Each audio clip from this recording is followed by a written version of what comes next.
very positive player, and he has dare I say it, he's a lunch pail guy, brings his hard hat. I don't know about his twitch. I don't know twitch. What's the twitch meter on him, Ted?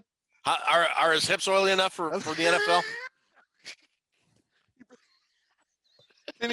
Can he manufacture no, that's what is it called? Is he north-south? Good north-south player. Yeah, is he north-south player? True north-south.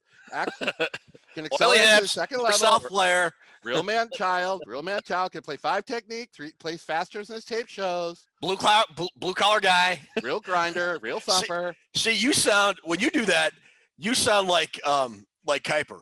I sound like Rain Man. 97X. Bam. The future of rock and roll. 97X. Bam. The future of rock and roll. 97X. Bam. The future of rock and roll. What about this one, Ted? He plays good in a phone booth. How many phone booths have you ever seen on a field?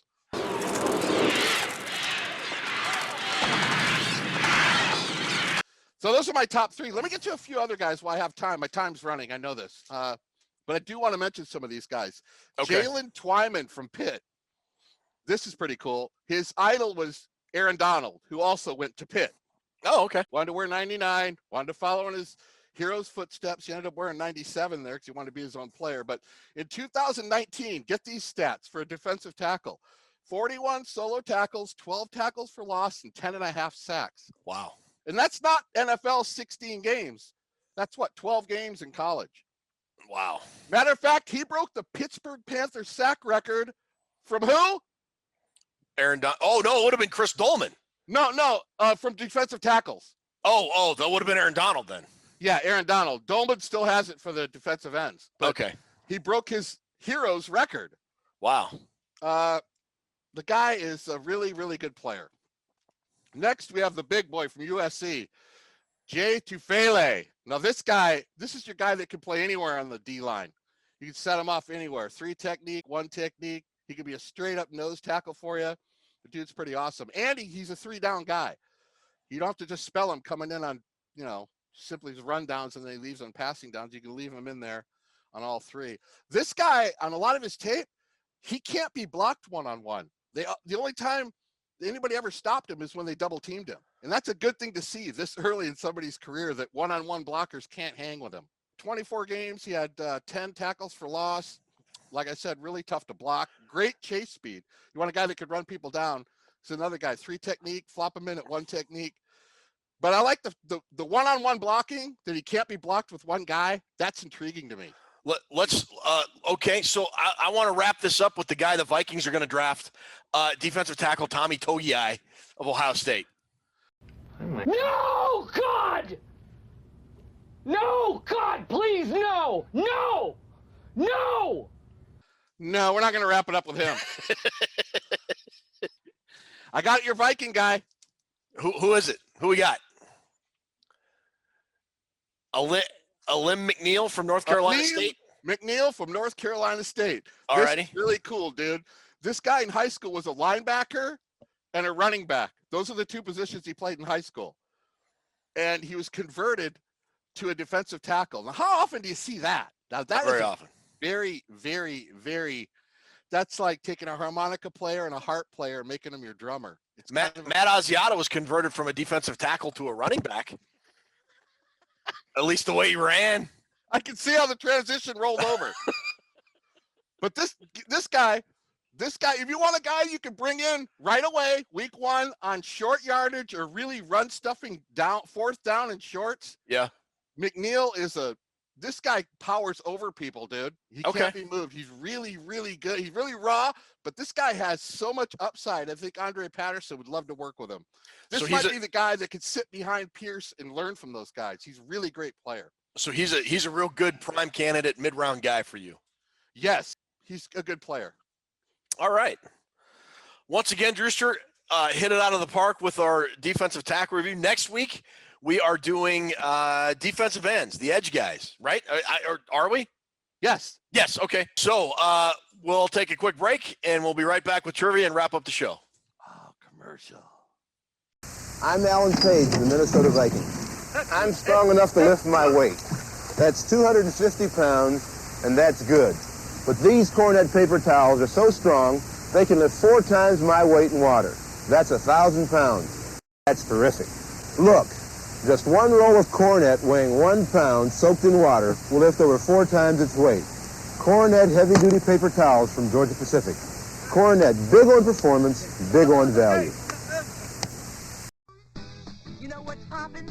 New Incredible! The bubble gum that pops in your mouth. Where's the bubble? That comes later. When you put it in your mouth, it starts to pop. Those tiny little pieces go flippity flop. It's poppin' and flippity floppin'. And a great bubblegum flavor. So where's the bubble? I can pop it without the bubble. New Incredible Popping Bubblegum. It pops inside your mouth.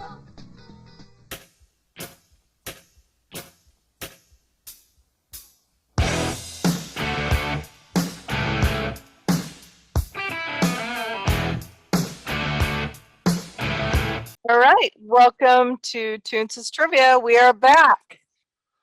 All right, this week we're back to viewer questions.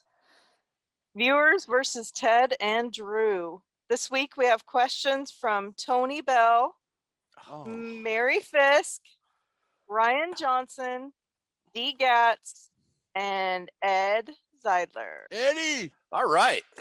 D. Gatz, what up, dog? Shall we just take zeros on Tony's questions right now and move on? Here he comes. Well, let's see. His Let's hit question is, Fran Tarkenton was involved in a fight at training camp in 1972 with what other Viking? Ron Yeri. Works for me. No, it's actually the person behind you, Drew, Alan Page. No way. Yes, Tony added that Alan was a vocal critic of the Tarkenton trade in 72, feeling the team gave up too much to acquire him. Interesting stuff. Wow. I wonder if they're pen pals yet today. All right, next question. How many field goals did Fred Cox make for the Vikings? 265. 277. Ted got closest. It was 282. Wow. You know what? It would be easy to memorize that now. Just put it, that's how many games Marshall played. So it should be easier to remember. Oh, yeah. All right. Next. Number 3, in 1961, which Minnesota group helped to meet the NFL demand for 25,000 tickets? Which Minnesota group? I don't even have a guess. Like the Minnesota Better Business Bureau? Now it looks like Mary's got you guys going. This is her question along with the last one. It was the Minneapolis Minutemen. Damn. Oh. Woo! That's a tough question. Mary Fisk bringing the heat. So when Tommy Kramer was with the Vikings, he was the Minuteman president because he was 2-minute Tommy. Nerd alert! Oh, let's get, you know what? We got to call 2-minute Tommy tonight. All right, question 4. Who was named the team's first MVP in 1961? Tarkenton, maybe? Let's say Tarkenton. Incorrect. The answer was Hugh McElhinney. Oh, God. So what are we, 0-5 now? 0-4. 0-4. Jeez. We're starting out like the Vikings did last year. We're not going to the playoffs, brother.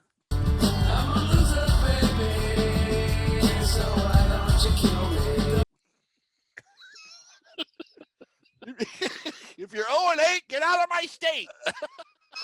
Let's try to get one here. Here we go. What's next?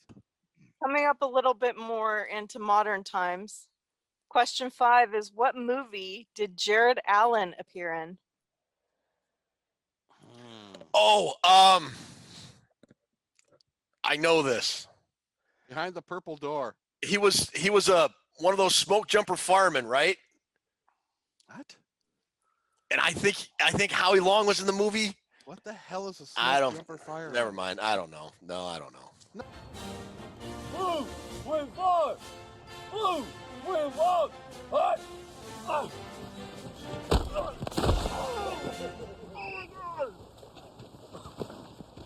Jared Allen was in Jackass 3D. Oh God, that's right.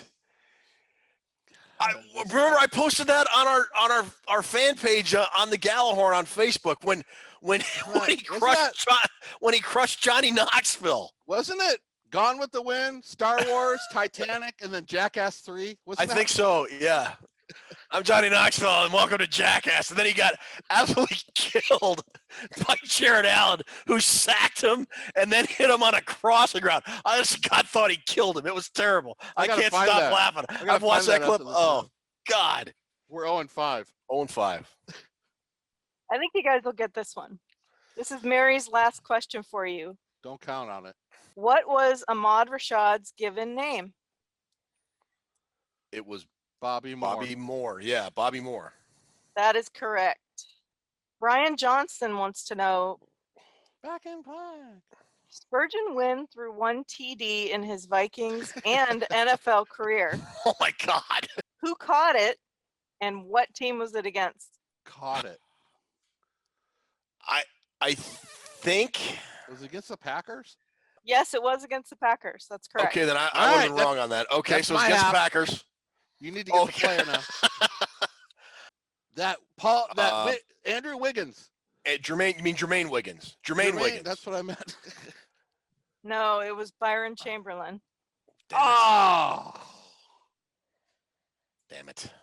Here's a bonus. Yeah? What was my nickname for Spurgeon Wynn? Sperm gun. No? It was Spurgeon Lose. You don't remember that, Drew? Yeah. Ruby had some great nicknames for people. Who is that? Who is that one corner that you couldn't stand? You were going to kill the guy. Who was that corner? Kenny something. Was it Benny Sapp? No, it was Kenny Wright. Kenny Wrong? I thought Toots was going to murder that guy. She couldn't stand that guy. He was terrible. All right, D. Gatz wants to know, name the last Viking to win Defensive Player of the Year. Alan Page. No. No. Defensive Player of the Year. I think Jared Allen won it. I'm pretty sure, didn't he? He did. I'm gonna go Keith Millard. Drew is correct. It was Keith Millard. Do you remember what year it was? Good call. 89. Very good. Good job, man. All right. 2 more questions. These are both from Ed Zeidler. What does the phrase SKOL mean? I don't know. It's just a common greeting, like hello or good day. It means cheers or good health, or it's like a salute or a toast. So that's good enough. So what do you guys have now? 2.5. Yeah. All right, last question. So the viewers won, but still, here we go. The NFL began tracking sacks in 1982. Which former defensive end and 1980 Pro Football Hall of Fame inductee is credited with coining the term sack? That was Deacon Jones, wasn't it? That was Deacon Jones. You are correct. Good Glover. Job. Ted Glover. Well, thankfully, we've got a magnanimous owner that doesn't care if we suck, so we get to stay around. We're not going to get fired. Don't worry. I'm not going to do what everyone thinks I'm going to do. Flip out, man. But that was terrible, brother. That was terrible. All right, you guys, thank you so much for playing. We'll see you next week. We got to brush up on our trivia, bro. Yeah. Bad. Thank you, Toonses. Great questions. And thank you again to the viewers for those are great questions. Keep bringing them. We love them. even though we don't know them, we still love hearing from you, and we still love trying to answer them. So thank you, folks, for the questions. But again, we say it every week, but it can't be stressed enough. Thanks for watching. Thanks for subscribing.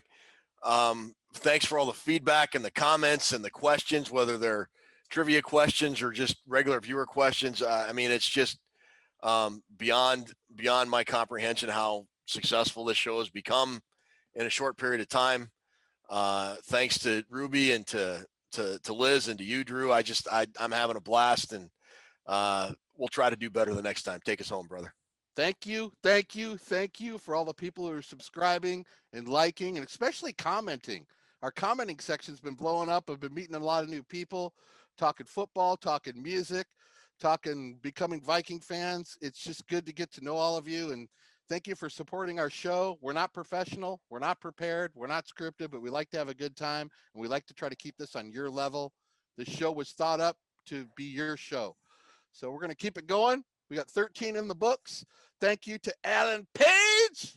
Thank you, Alan Page. Thank you to Bert and Ellie at One Day at a Time. Thanks for One Day at a Time for doing our show today. And Toonsis, you did a great job with the trivia. And we'll try to do better the next time. Say goodnight, Ted. Good night, Ted.